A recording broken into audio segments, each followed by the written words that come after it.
مگر جب میں رات کے سناٹے میں اپنے والدین کے قدموں کی چھاؤں میں سوتا ہوں، صبح کام کے لیے گھر سے نکلتا ہوں تو مجھے ایسا محسوس ہوتا ہے جیسے میں نے رات جنت میں بسر کی ہے۔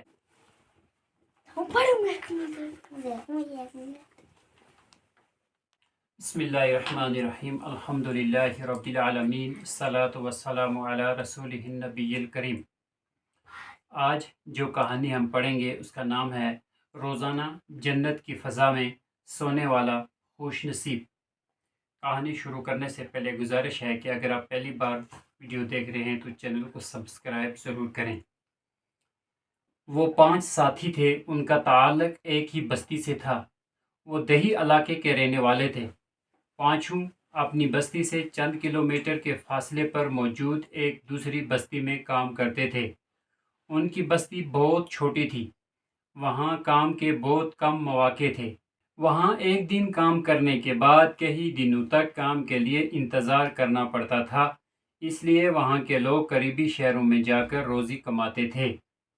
وہ پانچوں دوست بھی روزی کی تلاش میں اپنی بستی سے نکل کر دوسری بستی میں آئے تھے۔ وہاں انہیں اچھا خاصا کام مل گیا۔ وہ جس بستی میں کام کر رہے تھے وہ ان کی اپنی بستی سے قریب ہی تھی، لیکن وہ روزانہ اپنے گاؤں نہیں جاتے تھے کیونکہ ان کا بیشتر وقت کام میں ہی گزر جاتا۔ اس لیے انہوں نے طے کیا کہ ہفتے میں صرف ایک مرتبہ اپنے گھر والوں سے ملنے جایا کریں گے۔ البتہ ان میں سے ایک شخص ایسا نہیں کرتا تھا۔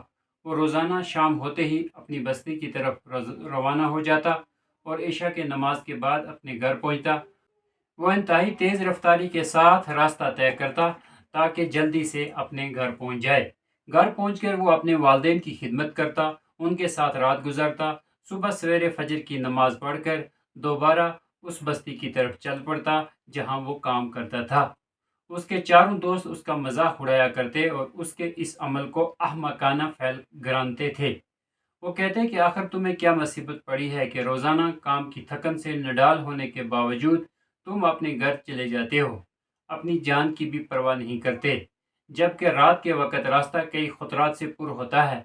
تمہاری ابھی شادی ہوئی ہے، نہ تمہاری کوئی اولاد ہے جس کے بارے میں تمہیں کسی قسم کا اندیشہ لاحق ہو۔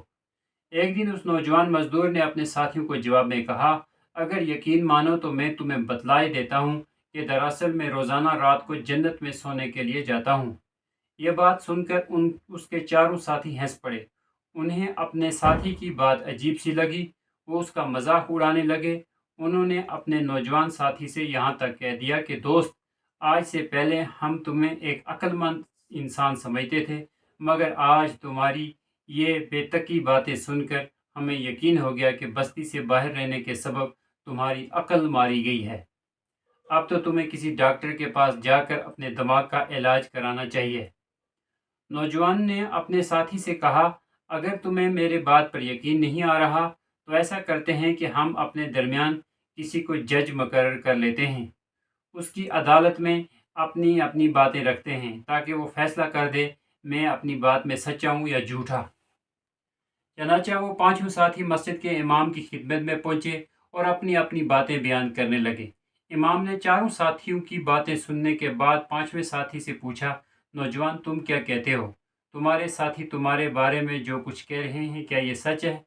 نوجوان نے جواب دیا، امام صاحب، اصل بات یہ ہے کہ میں اپنے ماں باپ کا اکلوتا بیٹا ہوں، ان کی دیکھ بھال اور اخراجات کی تمام تر ذمہ داری مجھ پر ہے۔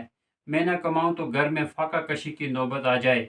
میرے والدین کی خواہش ہوتی ہے کہ میں زیادہ تر وقت انہی کے ساتھ گزاروں۔